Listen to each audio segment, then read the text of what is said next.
میں پڑھنے جاتا تھا تو ایک مختصر راستہ تھا، دریا کا کنارہ تھا، وہ کھائیاں تھی، بہت ہی اندھیرا ہو، وہ شارٹ تھا۔ طالب علم بھی عجیب ہوتا ہے، 3 منٹ میں پہنچتا تھا اپنے گھر سے استاذ گرامی قدر مولانا لطف اللہ کیا۔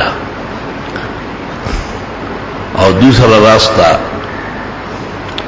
گاؤں کے بیچ کا تھا، وہ صحیح سلامت راستہ تھا لیکن وہ 20 منٹ کا تھا۔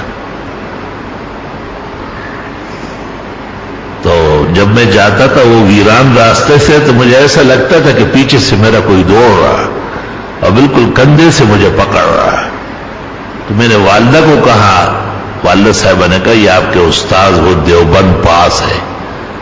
ہماری والدہ جب کہتی کہ فلاں عالم دین دیوبند پاس ہے تو ایسا معلوم ہوتا تھا کہ یہ 7 زمینیں اور 7 آسمان اس عالم کے پیروں کے نیچے، اس شان سے کہتی تھی۔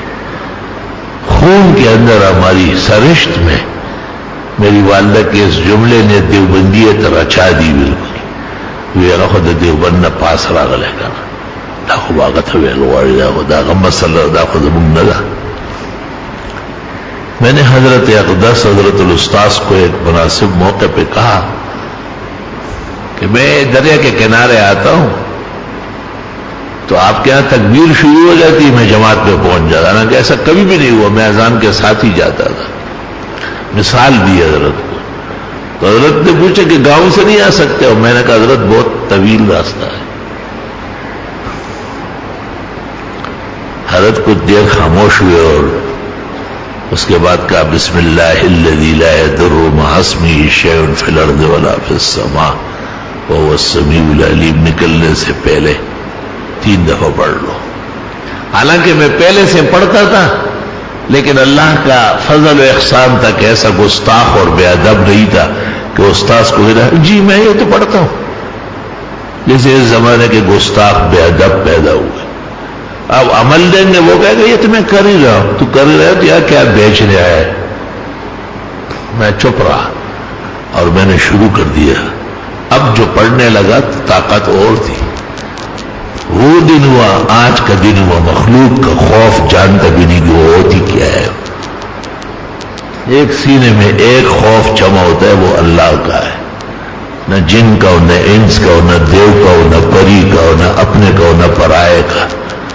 خوف تو صرف اس کا ہے جس کا اقتدار کامل ہے اور مالکیت مسلف ہے، بزرگ و برتر عظیم الشان خدا ہے، وہو العلی العظیم۔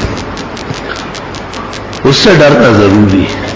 آپ کو بھی اجازت ہے آپ خطرات کے موقع پر پڑھا کریں، تقدیر بدلتی ہے دعاؤں کے اثر سے۔